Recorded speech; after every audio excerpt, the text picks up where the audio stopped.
Welcome to Ask an Advisor. This week's show, I'm very excited about Wes. We've got some good questions for you. I'm Krista DiBiase here with Wes Moss. You're Krista DiBiase, and I am Wes Moss, and I'm excited that you're excited about the show. I am, because first of all, the topics you're talking about, the first topic, a lot of questions come in about this.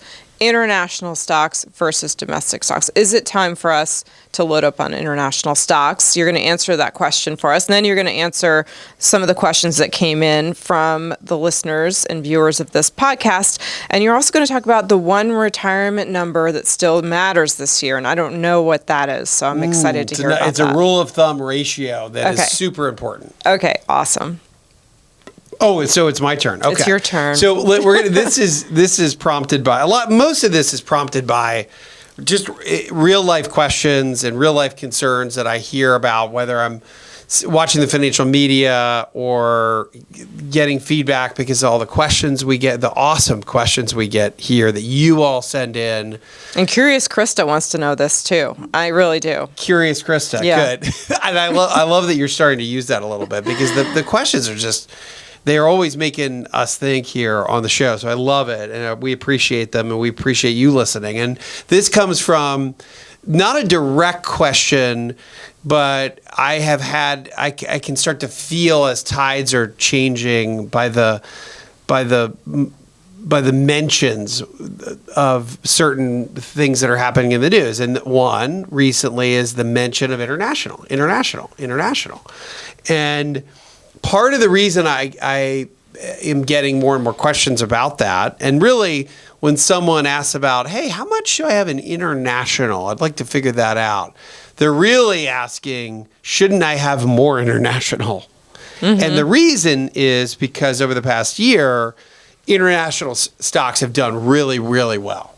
Now, they're definitely playing catch up over the last couple of years, but over the last year, the S&P 500 is up, let's say, roughly 16%. And international stocks, just a broad international ETF, it's 36%. Mm-hmm. This is a big difference, 20% win or 20% gap when it comes to international. And investors are starting to ask, hey, am I underweight international?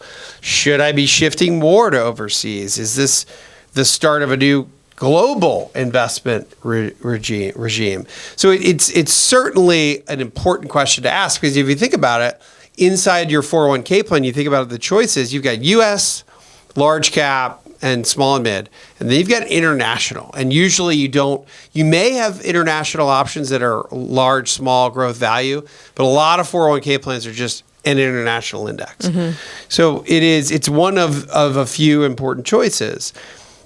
But just a couple points of caution is that we do have what I would consider, there is a very pronounced behavioral idea when it comes to investing that's called recency bias.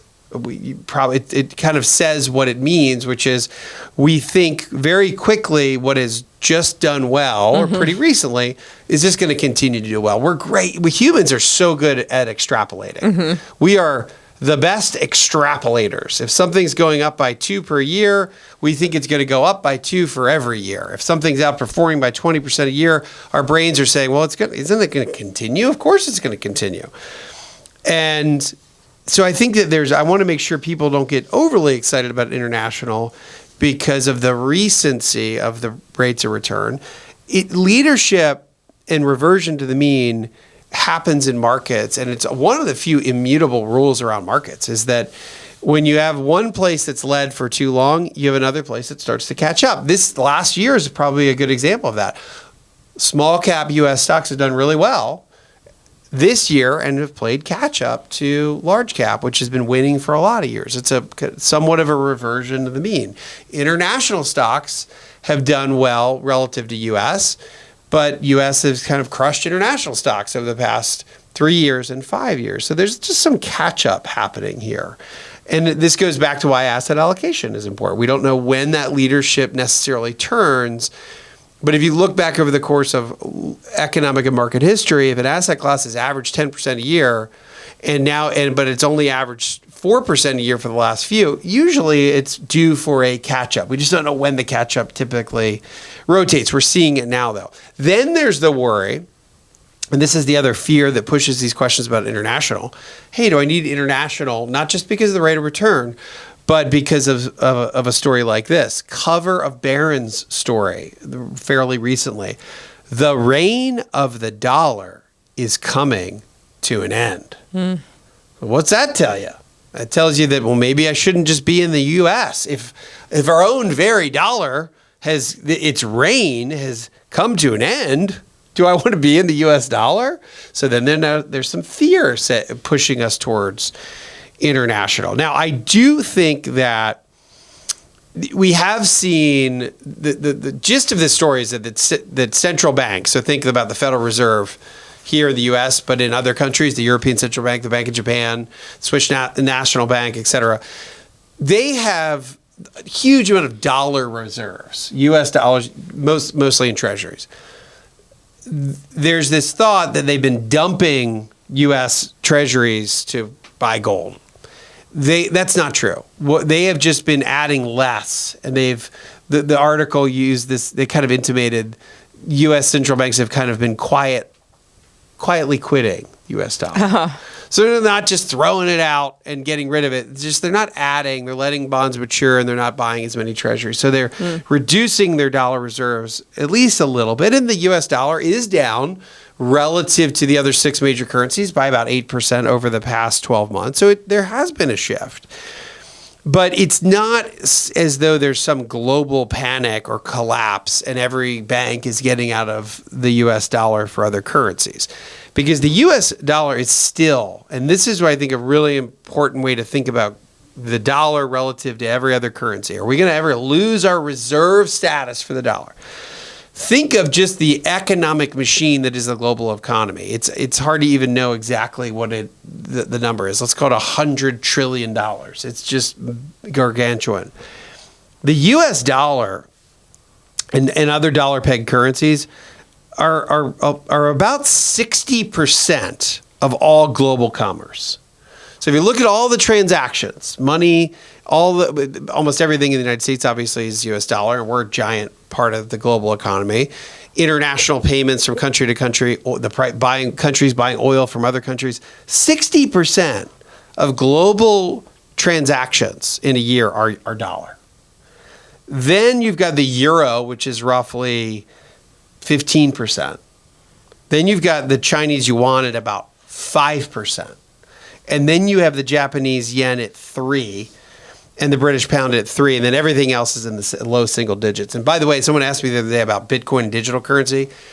It doesn't even show up as it's not even a rounding error. It's a 0.001 when it comes to digital currency.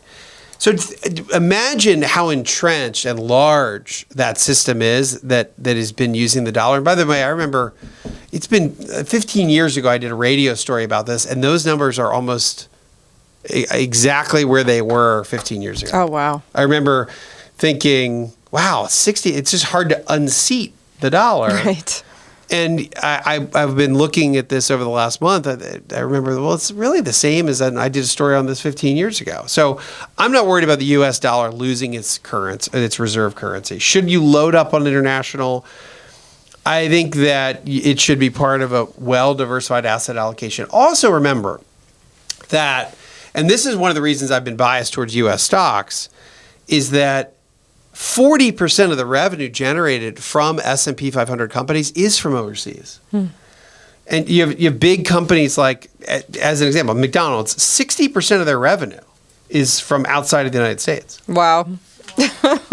Can you think of a more American brand? No. Apple, over 50% of their revenue outside the U.S. Intel, over 70%. Nike, over 50%. Procter & Gamble, I think it was a very U.S.-centric company. 55% of revenue outside of the United States. That's interesting. So think about a company does business, so it makes a sale. That's 1,000 euros in another country.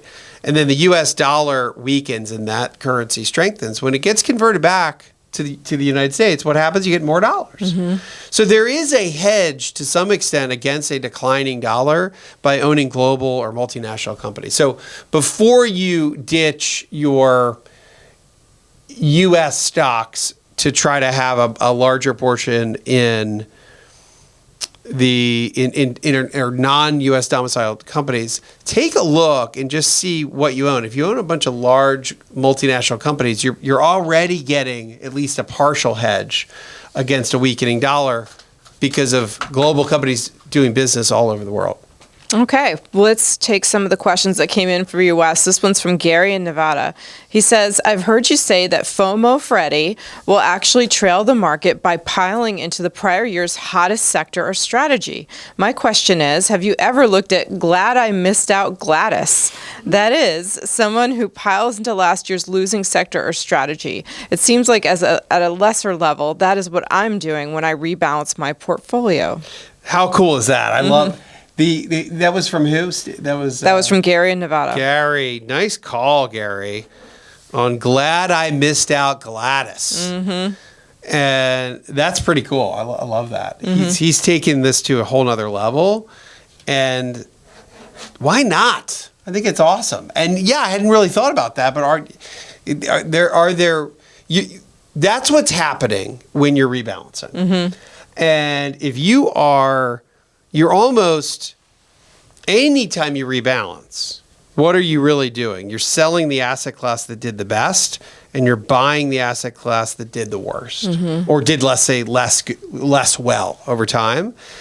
And to some extent, if you're a Gladys and you're glad you missed out, this rebalancing almost forces you to buy something that hasn't done quite as well. We've had a lot of themes in the last couple of weeks where we're seeing reversion to the mean. Mm-hmm. International has lagged and now it's doing better. Small caps have lagged, now it's doing better. It's really easy in a year where your small cap part of your portfolio didn't do all that well, and you just shun it and you don't add to it. You don't rebalance more to it.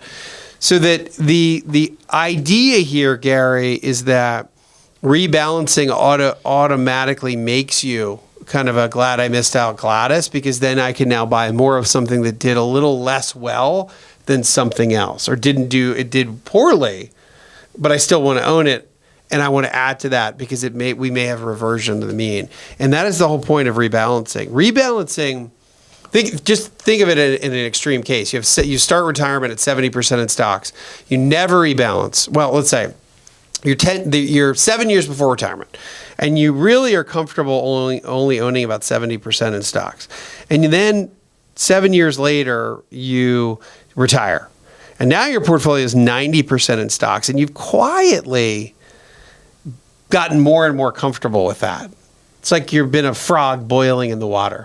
Very slowly, though. Just the temperature just goes up and up and up, and you don't really notice it. And all of a sudden, you retire, and the water now starts to boil, and the stock market goes down by 30%.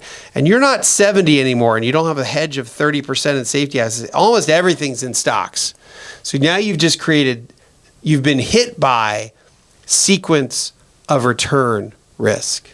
And now when you really need the money and start withdrawing, you've gotten hit because you hadn't been rebalancing. And now you've gotten caught up in the equity storm when really you didn't want to do that to begin with, because the temperature rose and you got more and more and more comfortable. Rebalancing, being a Glad I Missed Out Gladdy, and recognizing that rebalancing every year can help you avoid it. Steve in Wisconsin says, when retirement statistics are shared, we often hear statements like the average person has X amount of dollars in their 401k. Isn't that potentially misleading? Many individuals have multiple 401k accounts from different employers and IRAs alongside their 401ks, so an account level average doesn't necessarily reflect a person's total retirement savings. I'd be much more interested in the average total retirement savings per person, regardless of how many accounts it's spread across. Similarly, we often hear that roughly 40% of the population owns their home outright, which I do. That figure also seems misleading since it can include corporate-owned homes or rental properties. What I'd like to understand is what percentage of owner-occupied single-family homes are owned free and clear. Thanks for all the insight you share. I really appreciate the thoughtful, data-driven discussions. Steve, you're right. What does it matter if Americans have 2, 3, 4, 5? We had a question, I think, last week. Somebody had 7 different brokerage firms. Yes, that was crazy. So, yeah, it doesn't matter. Those stats are really just for the media. And they're just kind of interesting, I guess. but it's really hard to aggregate. And I look this. I've spent a lot of time trying to get to the bottom of these numbers, and the Fed has this survey of consumer finances, and they do a pretty good job. But yeah, the average balance of a retirement plan probably tells us very little. So you're right. Let me come back to that, though. The quick and easy answer on the homeowner part of this, 40% outright, does the corporately owned mess that number up? Remember, those corporate owned homes people are renting those. So the number of folks that have their mortgage paid off that own their homes in America, these are humans, individuals, not companies or hedge funds, it's about 40%. So it is. That number is not skewed by the data of corporate ownership. As far as knowing what Americans really have, you've got to just look at the overall net worth. That's really the number that matters, because at some point your net worth can be either, even if it's not liquid, can be turned into an income stream or be liquidated. So it's really, I think that on a scale of 1 to 10, your retirement balance in XYZ retirement fund, it's like a 4 out of 10. Your net worth, when it comes to your finances and getting into a green zone, like I talk about in the Retire Sooner method, part 1 is about the money green zones we want to hit to be able to retire sooner. It's really about your overall net worth and savings, and not just in a particular account. Here are the numbers, though, for net worth. About 1 in 3 households in America have a net worth of $500K or more. About 1 in 5 households have a net worth of over $1 million. And again, this is including your property value, which is a huge chunk for a lot of people, your home equity. Especially now. The top 10% of households in America, that's the 90th percentile, starts at about 1.9 million. Let's call it just shy of 2. So to be in the top 10% of households, net worth is just shy of $2 million. Now, the median household net worth, remember, we're not taking the average here, just the middle point, is $192,000. That is the middle point of America for a large age range. So those are the numbers, and that to me tells us that. By the way, the top 10%, if you're in the more closer to retirement age, 55 to 64, is closer to 3 million. So as we get older, to be in that top 10% of net worth, it's a higher number. But you're right. It's your net worth is your home equity, it's your savings, your taxable brokerage accounts, your retirement accounts, your Roth accounts, any sort of rental assets, commodity, everything minus liabilities. That's what matters. Okay. And then Mike in Ohio sent this one in for you, Wes. My question probably falls into the good problems to have category. I'm ineligible for both Roth and a deductible traditional IRA, so I've just been maxing out my non-deductible traditional IRA contribution. I was playing with ChatGPT recently, and it told me to stop doing this. ChatGPT recommended that I put the money in an ordinary brokerage fund, as the tax treatment would be favorable. What are your thoughts? Thanks for all you and your team do. Hey, Mike in Ohio, thanks for checking in with us here, just us humans here on the Clark Howard Show, Ask an Advisor. Non-deductible IRAs can be fine if you're doing a backdoor Roth. So if you're putting money into an after-tax IRA or a non-deductible IRA, just to convert it quickly into a Roth, which would be a backdoor Roth conversion, then it is fine. But for the most part, if you're doing non-deductible IRAs, you're just creating a tax problem, because you're not getting you're paying taxes at your rate. Then you're putting money into then you're contributing, and then you've got to keep track of your non-deductible portion for the rest of your life, which makes your taxes really complicated, and that's an issue. The other thing is that you are trading, let's say you're paying 24% in taxes to now have your net amount to then get put into a non-deductible IRA. If you're just saving in a brokerage account, and again, this is about taxes today versus taxes tomorrow. For the vast majority of folks, you're pulling money out of that IRA in a worst case scenario at a 15% tax. Or, I'm sorry, out of a brokerage account, because it's long-term capital gain, which is super favorable. Your dividends are at long-term capital gain rates, which for a lot of Americans is zero, depending on your income. And for most Americans, it'll go up into the 15% range. For only a small portion of the ultra high earners, it can go up to the 20% long-term capital gain rate. But we don't want to trade paying taxes at 25%, and then knowing that in a brokerage account, we can be pulling money out at 15 when in retirement we may be at an ordinary income rate that's at 24%. So there's tax efficiency in a regular brokerage account. There's more simplicity in a brokerage account, and unless you're trying to do a backdoor Roth. So I would say GPT was probably partially right, but I'm glad you checked with us mere mortals. All right, we're going to take a quick break. We will be back with more of your questions, and Wes is going to tell us the one retirement number that still really matters this year. Welcome back to Ask an Advisor. I'm Wes Moss here along with Krista DeBiase, who is about to dive back into your bag of questions. But before we do that, we're going to talk about the rich ratio. Got a giant bag of questions. And they're great. They're getting better and better and more amusing and funny, and the names are getting really good. Somebody invented in our first half here today, glad I missed out Gladys. Yes. Which is a very cool way to think about investing. And if you do have she's related to FOMO Fred.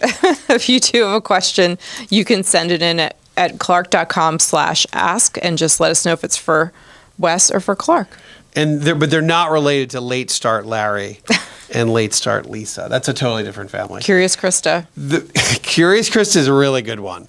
What about Whiny Wes? What should we do for Wes? Whoa. What would be a good Worldly Wes. Worldly Wes. This makes me sound old. No. Worldwide? Okay. I don't travel nearly as much as Clark. No, you don't. That would be good for Clark. Worldwide Clark. Oh, yeah. Because he loves every place on the world. Canvassing Clark. Canvassing Clark is a good one. We've got to come up with a better one than... We got to come up with a better one for me. Yeah, sorry. All right, rich ratio. Here, let's talk about You're this. not whiny at all, by the way. Not You're the all. opposite. The one retirement number that, let's say, it still matters in 2026. The world's changed. The AI is shifting the ground under our feet in so many industries. I think I originally wrote about this back in 2012, and since then we've had a global pandemic. We've had violent bear markets. We've had waves of economic stimulus. We've had austerity. We've had inflation, the Mag 7, tariff tantrum and tremors. And then, of course, back to where we are today, the nervousness around the whack-a-mole market and AI and what it'll do for our future. So it's been a lot, but one thing that has not changed at all is the power of thinking about the rich ratio and really your comfortability around your have in retirement relative to your need in retirement. And if you think about retirement as this long journey, and you're just going, and it's a slow uphill climb all the way, and you've got a backpack on, and you start picking up shiny rocks because they look good. You pick up little rocks and you put in the bag. You pick up maybe some bigger rocks because they're awesome, and you want to keep them for posterity. The next thing you know, you're way down the line, and you've got this heavy backpack on. It's full of rocks, and those rocks are spending commitments. Those rocks are maybe debt. Those rocks are assets that create more taxes that you have to pay on. And what does it do? It makes that journey now harder relative to having a light backpack heading into retirement. And you can either drop some of the rocks and make things light, or you can accept maybe what is a much longer, harder climb. And that's where the rich ratio comes in, because it's a very simple way to think about what retirement's going to look like for you, which is have divided by need. And think of that you have is your total monthly net income after taxes. Your need is your monthly spending requirement. And if the rich ratio that you have is above 1 I would say you are financially rich. Because below 1, you are financially strained, regardless of how high the income is. And it works at every income tier. If you earn $1 million a month, like Curious Krista, you would still be poor if you needed $2 million per month. Right? Sure. You're curious about what it would be like to have $1 million coming in a month, though, too. That would be insane. I think everyone's curious about that. You can earn, let's say, $6,000 a month after taxes and be financially rich if you only need $4,000. And I see this all the time, and that's a comfortable human being. It's a comfortable human being. So rich isn't about the income; it's about the margin and the cushion, the safety. I love that. Rich isn't about the income; it's about the margin. Yeah, and the rate. It's about the ratio. And I think it matters as much today in 2026, or maybe even more in a scary, constantly changing world. This has not changed. It's the same. And you don't need an enormous algorithm and code through artificial intelligence to figure this out. Tale of two retirees. Tom, he's got a $12,000 a month need. Social Security $2,500, pension of $1,500 a month, and portfolio of $1.2 million. This guy's pretty wealthy. He needs $12,000. Socials at $2,500, pension at $1,500, in the portfolio. He has his income is only $8,000 a month. His need is $12,000. He's $4,000 underwater every single month. So it just keeps getting worse and worse and worse. His rich ratio would be 6 points. It would be 0.67, way under 1%. His lifestyle is outpacing his income structure, and that is wealthy. Yeah, he's wealthy, but financially stable. No, not at all.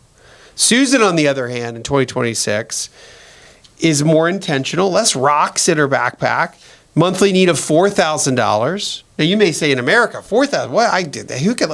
Well, if you have no debt whatsoever, then I know many families that live on $4,000 or $5,000 a month. It's not as crazy as it sounds. Social Security coming in at $2,200, a pension of $1,800, and a portfolio of $500K. Not nearly as much as Tom, but her ratio, or half coming in, is $5,600 a month. Her need is 4. Rich ratio of 1.42%. She's got cushion, and cushion equals a lot of confidence. And comfort. Confident Krista. That's where you are. Cushion is comfort. So the threshold. Go ahead. I'm sorry. I just wanted to point out, like you're saying, so their needs are. So I guess the thing to really look at are these all these things, all these rocks really needs, or are they wants? And if you can lower your needs, that's going to give you power in life. And that's why one of the financial green zones is getting rid of the mortgage. That is that's usually a top 1 or 2 need, because once you have a mortgage, you need to continue to pay it off. Not only do you need housing, but they'll take the house away if you don't do it. So it's getting rid of that is getting rid of one of the largest rocks. Or if you have to make extreme changes, maybe you sell that house and you move to a place that's much more affordable. And that would lower your quote-unquote needs, right? Depends on how much equity you have. Depends on where mortgage rates are, which, by the way, we've gotten a little bit better. So there's more to this, but I think we've got to run to questions here. But think about all the complexity in the world, and then think about the simplicity of your rich ratio. You could calculate it in probably 30 seconds or a minute, and it'll tell you how much cushion and margin you have. Okay. Neal in California sent this question in for you, Wes. I'm a retired firefighter, and my pension is $6,100 a month after taxes and medical insurance. It has a 3% COLA. I'm 60 years old, and my wife is 59. If I pass, my wife will continue getting our pension at the same rate. We're debt-free, and our monthly budget is $1,650. We have about $360,000 in investments and our emergency fund. I have a couple of questions. 1, how do we calculate our net worth? And 2, what would be the proper way to consider my pension as part of my portfolio and diversification? Firefighter Neal. Thank you for your service and your bravery for probably a very long period of time, because I can tell you did this for a long time. Yes.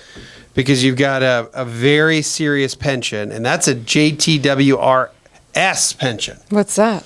Joint with rights of survivorship, because his wife will get the same amount for her life, even if something happens. That's great. To Neal.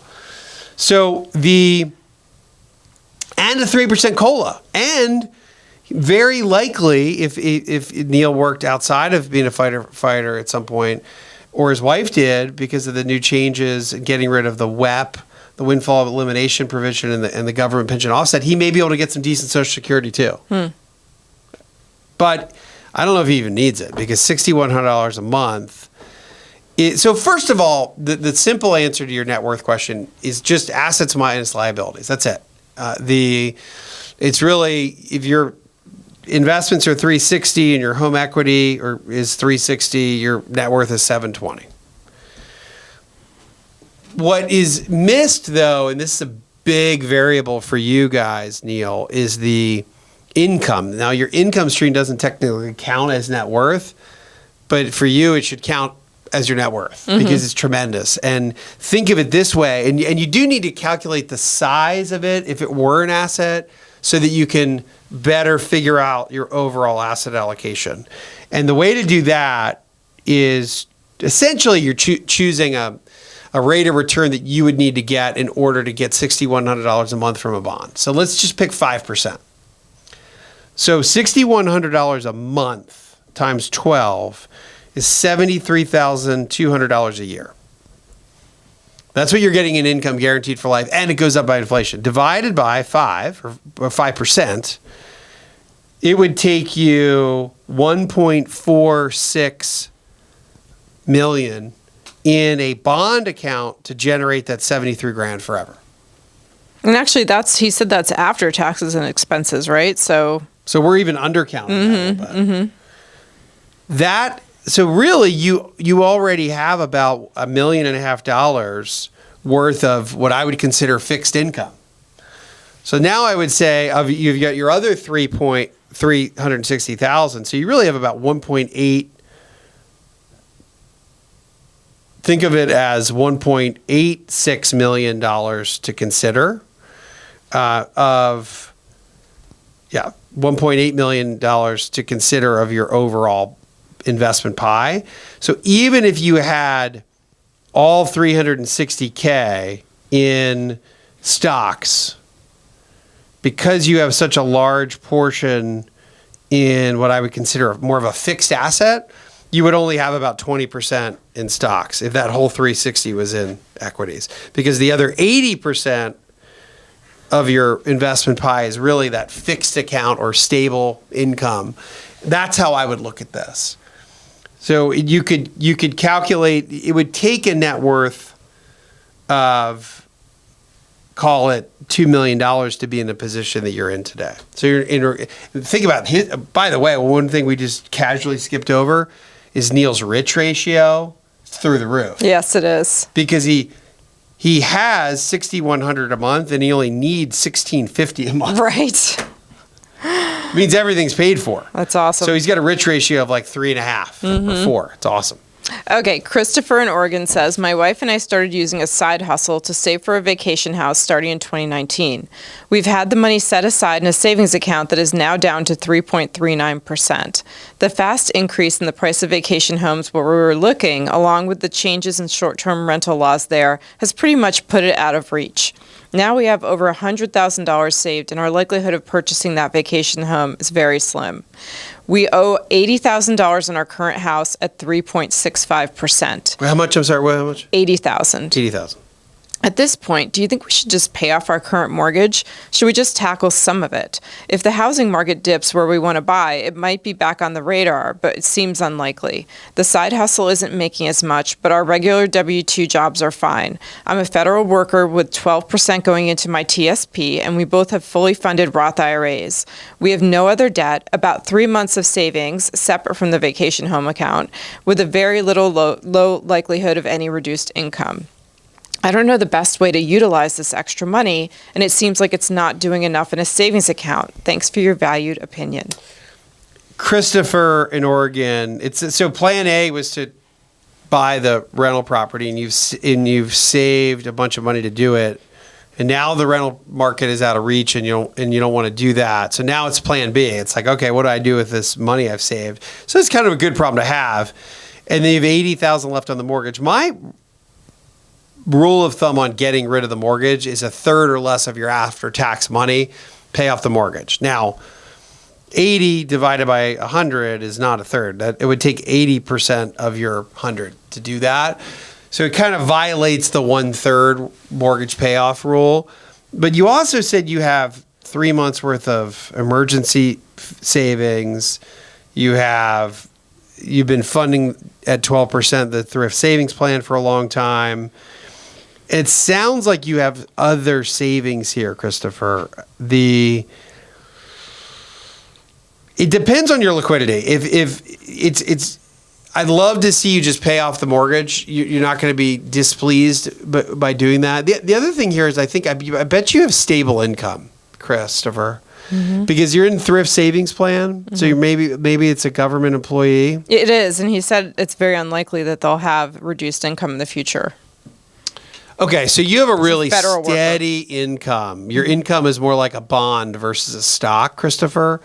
So I would say you could be in the camp where you have a high probability of keeping your job, very stable income, and you would love to. They would violate my 1/3 rule.